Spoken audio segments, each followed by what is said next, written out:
So here we have the Nissan Qashqai on a 66 plate. I'm going to start off by showing you around the outside of the car, and then we'll hop in and run through some controls on the inside. But from the outside, you can see it's a 5-door car with alloy wheels and tinted windows. Let's start off inside the boot and then work our way around the rest of the car from there. So as we approach the back of the car, you can see we have reversing sensors. This car's also got a 360 parking camera, which I'll show you when we're inside the car. Plenty of boot space as well, along with that 60/40 split folding rear seat. And then both of these two tray sections will lift and remove to give you even more boot space underneath, as you can see. Okay, so we're just going to work our way back round to the front of the car, and then we'll hop in and run through some controls on the inside. But now that we've done a full circle of it, you can see it's in excellent condition the whole way round. Just briefly before we climb in, I think it's well worth seeing the interior from this exterior point of view. You get full leather seats, as you can see. There's plenty to run through on the dashboard, so let's hop in and we'll do that now. Okay, now that we're inside the car, we're going to start with the dials. On the left-hand side, we have the rev counter, and on the right-hand side, the speedometer and fuel gauge. In the middle, you can see the total miles of the car. They are 25,206.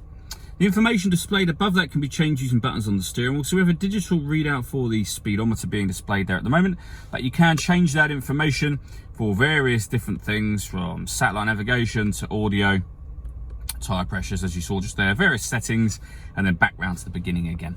If we back out to the steering wheel, the button I was using just a moment ago is here. We've then got stereo controls beneath that. On the right hand side, we have cruise control and speed limiter, as well as the ability to answer and end phone calls.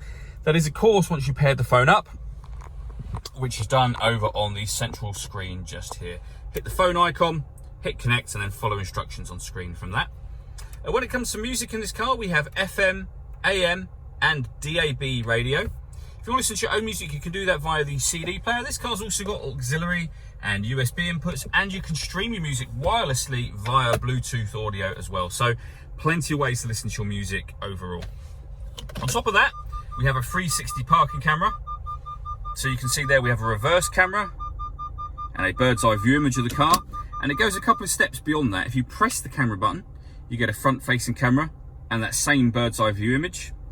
Press it again, we get a front facing camera and the front passenger side wheel. So with all of those cameras, it does make it very easy to park this car. This car's also got satellite navigation as well. And there's a full video that shows how that works, which you can find both on our website and also on our YouTube channel.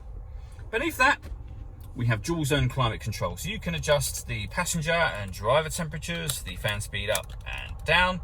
You can determine where you'd like the air to be distributed. Then when you're happy with those settings, hit that button to turn the air conditioning on, or you can turn it off again, or hit auto, and the car will now maintain the temperatures you've asked for by taking full control of the fan speed and the direction of the air. So override that, just readjust the fans and put it back on whatever setting you want it on just here. We then have a 12-volt charging socket, electronic handbrake, the gear lever for the fully automatic gearbox, driver and passenger heated seats, another 12-volt charging socket, as well as the auxiliary and USB inputs that I mentioned just a moment ago. And then finally, the panoramic glass roof for this car. So you can see the sunblind is closed at the moment. There's a button just up here. If I give that a push, that will now open electrically all the way to the back of the rear seats. And that lets in a huge amount of extra light, as you can see. All that leaves me to say is thank you for taking the time to watch this video. If you'd like to come and see the car in person and have a test drive, please feel free to call any of our MJA sites. We'd love to hear from you soon.